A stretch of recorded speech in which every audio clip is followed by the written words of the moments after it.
Ah, those risk takers. Good day. It's Wednesday. You're halfway through the week. Appreciate you spending part of your day with us here on First Take. Skip Bayless, Stephen A. Smith. Looking sharp, man. What's going on? I can't compete with that. That's just too much. Smells good, too. He smells good? Yeah, This is not smell-o-vision, Molly. Sorry. I will say this. Good morning. What's up, you? How you doing? Hello. I will say this to you. Usually, I think I'm pretty sharp anyway, but I forgot my pocket squid. You don't need one. You know I'm what? I'm very disappointed in myself right now. It would detract from the ensemble. Well, you know. You got it Simple, going. chic. I appreciate that. GQ. It's GQ cover. Yeah. Well, you know, what can I say?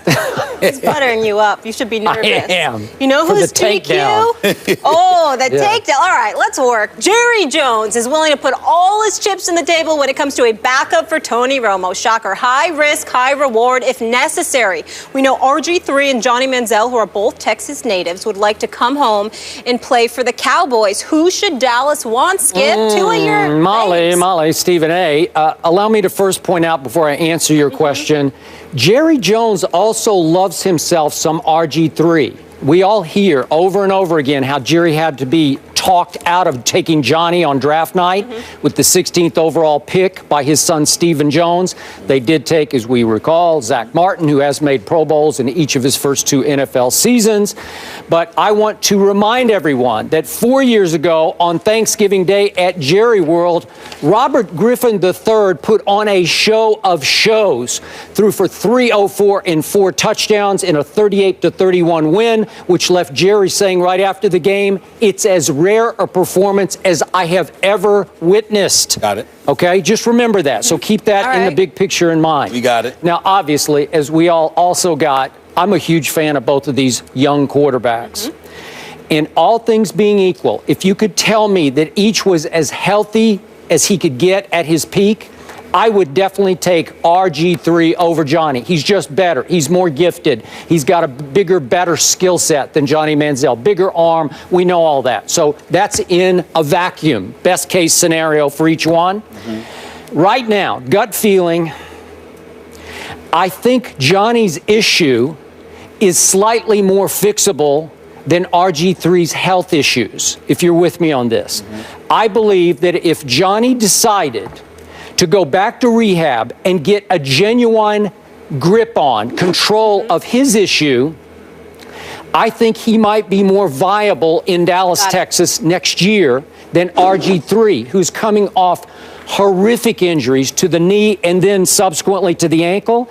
Stephen A., I'm not sure. I love this guy, but I'm not sure he's ever going to be able to get his confidence completely back in his legs, because he needs his legs to complement a big arm, just like Cam can complement his pocket passing with his legs, with his running, just the way Russell Wilson can. RG3 did for one great rookie year when he was the offensive rookie of the year in the National Football League and took his team to the division title. I saw him run with the football. You know all too well, been in touch with his family, with his father. They're a little skeptical about Robert needing to run the football, that occasionally, that they think maybe occasionally, but mostly he's turning into a pocket passer. Can he be that guy? I'm not sure. So if you tell me he's still not completely sure of his legs, and Johnny finally gains control of his issue, I would take Johnny slightly over Robert at this stage of his career. And I hope I'm wrong about that because, again, Robert has bigger upside than Johnny Manziel. I'm just not sure. Listen, the Robert we saw the last sort of 2.5 years, did you recognize him? Was he not a shell of himself even in this past preseason? Wasn't that hard to watch? Can he ever get back? I don't know. Johnny, again, we saw flashes just here recently. I think he can be pretty good in pro football. I think he can be a starter. Heck, I think he could turn into a star. Now, final quick point, because you bring it up to me time and time again. We know that Big D can be Temptation City. Listen, if Johnny Manziel has an issue in Cleveland, he'll have the same issue in Des Moines or Walla Walla or wherever you take him. Trust me, if you got that in Vermont, anywhere you want to go, he will find out places to go to have that if that issue is calling him.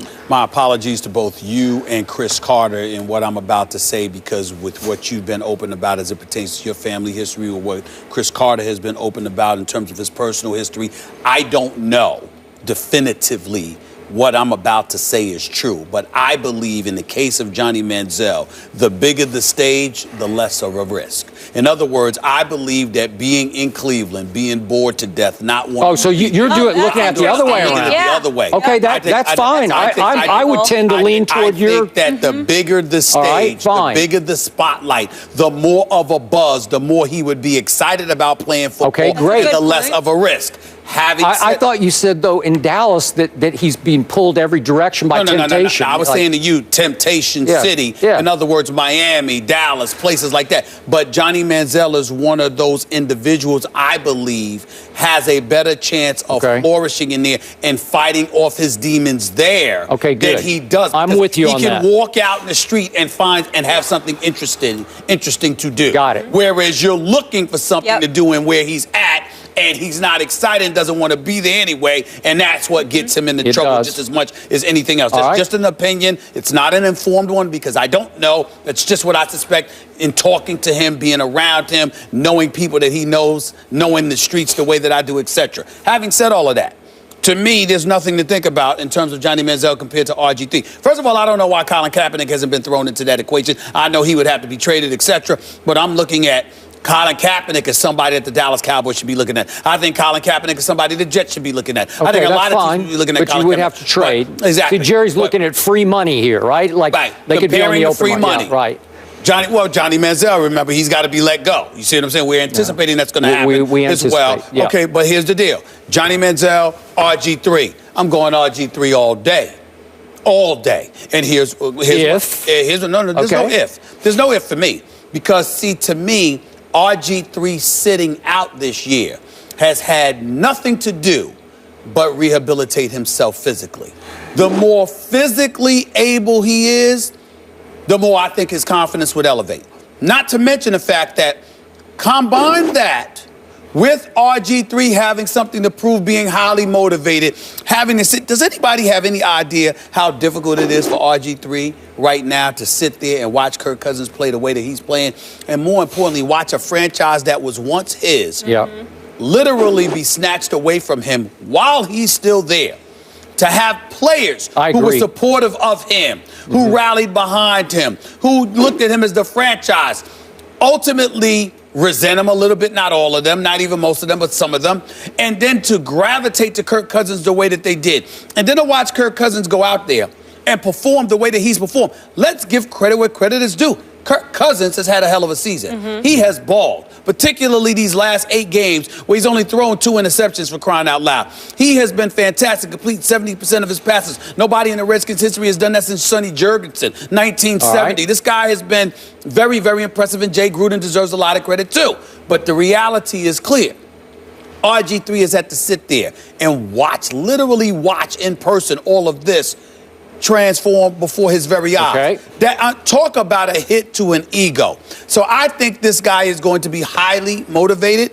I think he'll be physically capable because I think his health issues will be addressed because he's taken no punishment. He hasn't even had to do anything. He hasn't had to do anything. All he could eat. This dude is literally getting paid to go to the weight room and the trainer's room every day. And it doesn't even have to put on a uniform. And he's walking around and capable of playing just fine. They say, oh, hell no, we ain't playing you that $16 million. We don't want you playing at all. We ain't risking you getting hurt because then we'd be obligated to pay you. So they're not doing that. So the RG3, they didn't let him go. They made him sit there, take this, soak this all in, and now you have an opportunity to go elsewhere. And last but not least, let's also say this. You playing for the Dallas Cowboys, you'll be within the division. That's another source of motivation, okay? Absolutely. And from a character, listen. That's a good point. I like Johnny Manziel a lot. I root for him. I wouldn't take a chance on him right now because he's got to show me that he's committed because you're the quarterback, it's the most important position. But I root for him. I don't root against him. I got a lot of love for this young brother. I like Johnny Manziel a lot. But character-wise, he's not even in the class of RG3. RG3 don't have these problems. No. RG3, one of the things that's gotten lost in all of this, which is why so many people in the nation's capital were really put off by the treatment of Jay Gruden towards RG3. I agree. Is that although RG3 didn't handle his celeb in an ideal fashion, and although he's guilty of all of that, from a character standpoint, what did this guy do? He didn't break any laws. He didn't get in any trouble. He didn't do a lot of things that a lot of these guys do. RG3 has gotten a bad rap as a human being. He's much, much better than he was given credit for. He deserved to be treated with a bit more respect than he was given as a human being, okay? And I think all of those things, just throw it in a bowl and it continues to swell. But in fairness, would you agree he got a little too carried away with RG me? No, that's what I just said. But what I'm saying is, all I'm saying is that was his crime. Yeah. Nothing else. No, nothing else. else. No drugs, no alcohol, and, all field incidents or nothing like that. No lying to your superiors. The worst thing RG3 did, if you really think about it, other than not performing well and letting his ego get the best of him, the worst thing RG3 ever did was take pictures of himself before his wedding, encouraging people to donate, whatever he was doing. And that's about it. That's about it. He's done nothing. Yeah. He's done, and we talked about him, some, not us, but a lot of people talked about him like he was a dog. I don't mean that literally. I'm just saying, metaphorically speaking, you just talked down to him like he was some bad guy, and he wasn't. Okay, got it. Now, I remind you, I'm the one who went on record before his draft and said he would be better than Andrew Luck. Yes. So that's how much I believed in RG3. And he backed me up in his rookie year. Yep. Then, fatefully, against Seattle in a playoff game, they were leading at the moment. His knee got tweaked and then got wrecked. Because he shouldn't have been kept in there to begin well, that's a whole nother issue, right. But I disagree with you. I thought he deserved a chance to see if he could get the game home. And he still hasn't recovered. And he hasn't recovered. Okay, and then he tore up his ankle. We know all this. Yep. I thought he was pretty close to healthy going into this past preseason. Did you watch some of those games? Remember that one game where he literally almost looked like he was going to get killed on the field by lack of protection? Yep. But there was some deer in headlights standing in the pocket too long, holding the ball too long. Right. I don't know that guy. So you're going to have to convince me that the rookie year RG3 can re-emerge. If you're right about that, then this isn't even a debate. This is over. Well, let me tell you why it's not a debate then. I don't even have to use my own knowledge. I'll steal yours. The Dallas Cowboys and their offensive line that you rave about at every turn. You put RG3 behind that. What's the problem? And if you think, listen, you can't sit up here. I'm not talking about you. I'm just speaking generically. We can't sit up here and religiously lament character or lack thereof, how important it is in the NFL. And oh, by the way, offensive line protection, how important it is for quarterbacks. And the Dallas Cowboys would have an offensive line and they don't have to worry about character issues because RG3 has character. What's the problem? Either those things matter or they don't. Okay, my problem is you have to continue to consider yourself a running quarterback. And the father indicated, I don't want my son to run anymore. Well, listen, I think Daddy RG3 has learned. RG2. RG2. Daddy Griffin. Daddy Griffin, RG3. Daddy Griffin. Whatever you want to call him. Now, but respect. Right. The bottom line is this. I think he's learned his lesson. Okay. In terms of, listen, your son is getting paid to go out there and play a man's game. He's no longer a young man or a boy coming from Baylor. He's a grown man. And that, I don't think the problems that existed in Dallas, look, they're smart.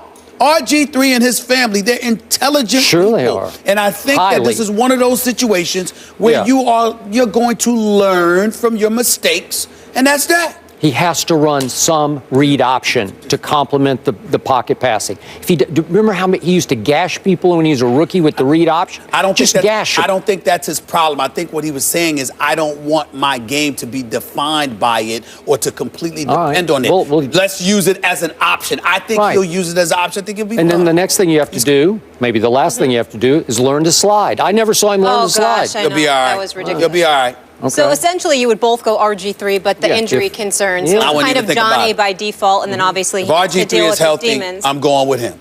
All right, let's move on here. A guy who doesn't need to worry about the backup tag. Before the